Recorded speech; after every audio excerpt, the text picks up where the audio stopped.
চীনের এক এআই এসে ধ্বংস করলো টেক জায়ান্টদের। এনভিডিয়া, গুগল, মাইক্রোসফটের মতো বড় বড় কোম্পানি রয়েছে বিপদে। চীনের নতুন এআই ডিপসিক এসে সারা দুনিয়াতে তোলপাড় ফেলে দিয়েছে। এনভিডিয়া সহ মাইক্রোসফট, গুগলের মতো বড় বড় কোম্পানি বিশাল ক্ষতির সম্মুখীন হয়েছে।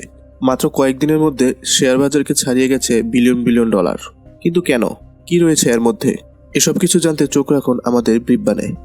ডিপসিক এআই হলো চীনের নতুন ল্যাঙ্গুয়েজ মডেল, যা শক্তিশালী এবং ব্যয় সাশ্রয়ী। এটি কম শক্তি ব্যবহার করেও উন্নত পারফরমেন্স দিতে সক্ষম, যা ওপেন এআই এর ChatGPT-4, গুগলের জিমিনি এর মতো এআই এর সঙ্গে সরাসরি প্রতিযোগিতা করছে। তাহলে ডিপসিক বাজারে আসার পর টেক ইন্ডাস্ট্রিতে কি হতে যাচ্ছে? ডিপসিক এআই বাজারে আসার পর এনভিডিয়া এর শেয়ার মূল্য 17% কমে গেছে। মাত্র এক সপ্তাহের মধ্যে এই কোম্পানিটির বাজার মূল্য প্রায় $600 বিলিয়ন, মানে 50 লক্ষ কোটি টাকা হ্রাস পেয়েছে।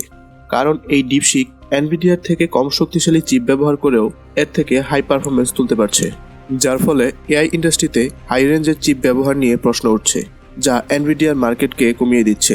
এদিকে মাইক্রোসফটের শেয়ার মূল্য 2.14% এবং গুগলের শেয়ার মূল্য 4% কমেছে।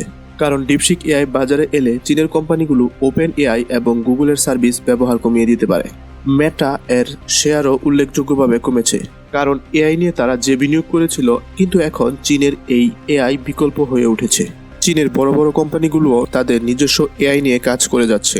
সম্প্রতি চীনের অন্যতম বড় কোম্পানি আলিবাবা গ্রুপ তাদের নিজস্ব এআই মডেল লঞ্চ করেছে, যার নাম কুইন এআই।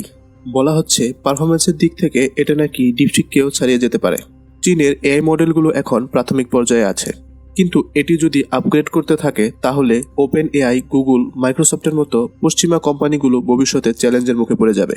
চীন যদি পুরোপুরি তাদের নিজস্ব এআই ইকোসিস্টেম তৈরি করতে সফল হয়, তাহলে বলাই যায় আমেরিকার এআই কোম্পানিগুলোর উপর বিশাল বড় প্রভাব পড়বে। চায়না কি তাহলে সত্যি এআই দুনিয়াতে বিপ্লব আনতে পারবে? এনভিডিয়া, গুগল, মাইক্রোসফটের মতো কোম্পানিগুলো কি এর ধাক্কা সামলাতে পারবে? আপনার মতামত অবশ্যই কমেন্টে জানান। আর এই ভিডিওটি ভালো লাগলে লাইক দিন এবং বন্ধুদের সাথে শেয়ার করে দেখার সুযোগ করে দিন। আর নতুন নতুন ভিডিও পেতে এই চ্যানেলটি সাবস্ক্রাইব করুন।